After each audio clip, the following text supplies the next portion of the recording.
Hey guys, welcome back to my channel. So before we proceed with this video, make sure you guys subscribe if you guys aren't subscribed yet, and make sure you guys hit the like button. So for this DIY mask, you're going to need a scarf or any fabric. So I'm using a scarf, and you're going to need 2 scrunchies or 2 rubber bands or 2 elastics.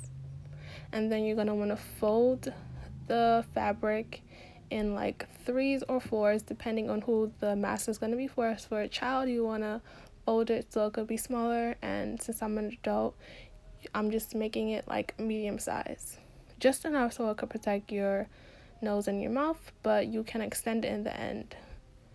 So the next step, we're gonna use the 2 scrunchies that I have, and we're gonna put them on both sides, just leaving a gap in the middle. And the gap in the middle is the part that's gonna be protecting your nose and your mouth. So after we put the rubber bands on, we're gonna fold both of the flaps on the side and put them into one. So as you can see, I'm putting one of the sides into the one side. And the side that's facing up is the part that's gonna be on your face. And in the next clip, I'm going to show you guys the finalized look, and your mask should look something like this if you followed every step.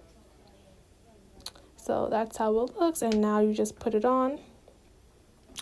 Thank you guys for watching this video, and if you guys aren't subscribed, like I said, make sure you guys subscribe and like and comment. And if you guys like the video, make sure you guys pass it on to your friends and family, and stay safe.